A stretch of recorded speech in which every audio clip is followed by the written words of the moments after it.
of Castello, and before entering the district of Castello, looking to your right side, there is a church, a Baroque church designed by Giorgio Gaspari in the second half of the 18th century, which is the Church of the Virgin Mary of the Putti, Santa Maria della Pietà. This church is linked to the figure of the musician Antonio Vivaldi, because Antonio Vivaldi teaches the music here in the interior of this church, the little verse of the hospice of Santa Maria della Pietà. The hospice is now the building where you see the Hotel Vivaldi. It's the building that you are immediately now looking to your right. In this moment we're entering the district of Castello. You know that the city of mosaics, precious as the mosaics that you have seen in the interior of the Basilica of St. Mark. This is called the Little St. Mark because here inside you find the same kind of golden mosaics. So you can live from 24 karat gold. In there, yeah, but the church is closed. At the moment it's not allowed to the public because of the safety reasons. The major part of the people living in Venice, the major part of the Venetians, lives in this district where we are now, and in the district of the Canareggio, which is next to the train. So now, looking to your right hand side, we can Chapel San Giovanni Paolo with the School of St. Mark designed by Pietro Lombardi in the 16th century, the Basilica of St. John and Paul's, so-called compound of the Doges, because more than 20 Doges were buried in the interior of this church. And there is also the equestrian monument featuring an army leader, Bartolomeo Colleone, the only equestrian monument that you can find in the city of Venice, built before the 1797, because there is another equestrian monument in Riva del Schiavone, which is after the 89, with all the rest of the time now, it is only different.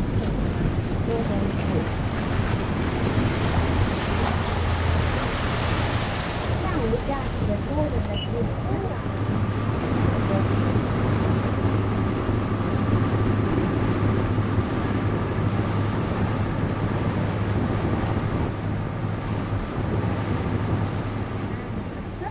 They used for their trains the camel as a way of transport, and when they came back, they decided to add on the facade of their palace the passing route featuring the camel. And looking to the right side, to the one in the front, the one picture of the Virgin Mary of the Santa Maria of the Lord. In the interior, there are some of the most important paintings by Jacopo Rossetti.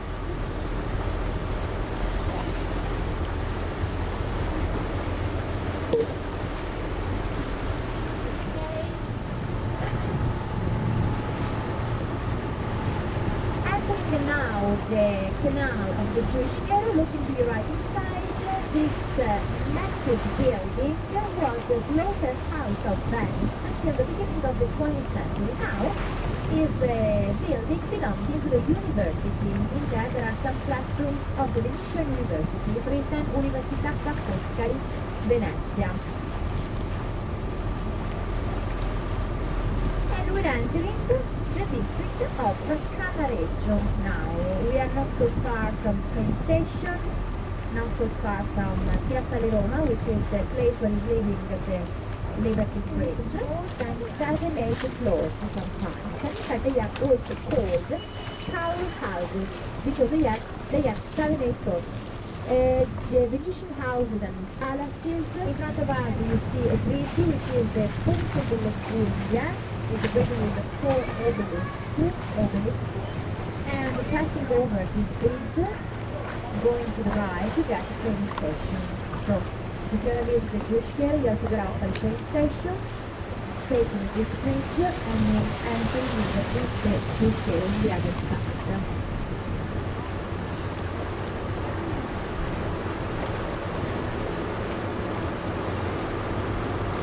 Before entering the Grand Canal, looking to your right hand side, the palace to your right with and now we're entering the Grand Canal. The Grand Canal is not so deep, it's less than 10 feet of depth, and in fact on it You see just some kind of boat as the water vessel, the evaporator, water taxis, both of which are of less than 10 feet, the same that you can find in all the canals in Venice, except for the Tibet Canal.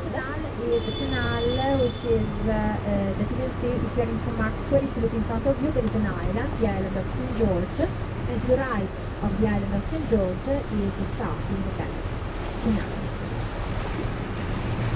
The Grand Canal was the most famous, the most important Venetian waterway till the 1790s. Even the right side is precious and important exactly as the main facade. Usually just the main facade was embellished with marbles except for Cappero. Looking to your right hand side, this palace with the windows and doors shut is Torner dalla Regina. Torner was the last name of the noble family who lived there, called dalla Regina.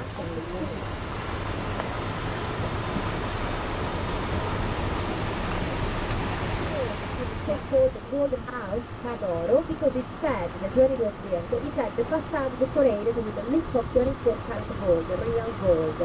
In the interior of the Golden House, there is one of the oldest great noble hotel. You see that the first noble floor belongs to the 13th century, the second noble floor was added later. You see two different shapes in the arches belonging to different periods, 13th century, 15th century, etc.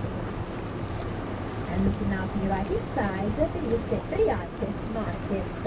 Is since the 13th century that the market of the city is in this place. Every morning you find the food at the Temples market and the fish market in the building.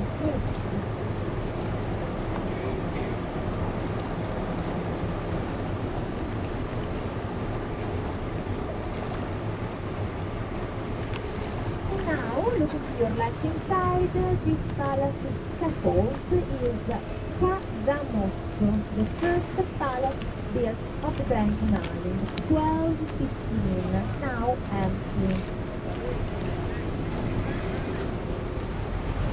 And the Rialtes Bridge that you can see in front of us is the first bridge built of the canal. There are just 3 bridges crossing the canal. The Scalzi Bridge next to the train station, the Rialtes Bridge here, and the Academic Bridge, which is only one in use, the Hoosier, carrying the area for the post belonging to the Venetian Town Hall.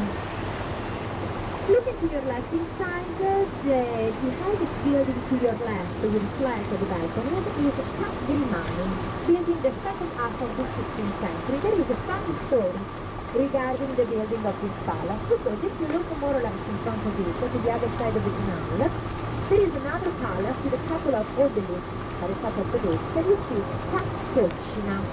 It said that a daughter belonging to the family Coccina, who lived in the palace to the right, with the obelisks, was asked in marriage by a man belonging to the family Grimani, but the Grimani was refused because at that time the family Grimani in the 15th century. You see the 2 old entrances at the level of the ground floor, the 2 noble floors, and the exit at the level of the 4th floor. I told you that in very few palaces of Venice still lives people now, and when the happening on the floor still lives.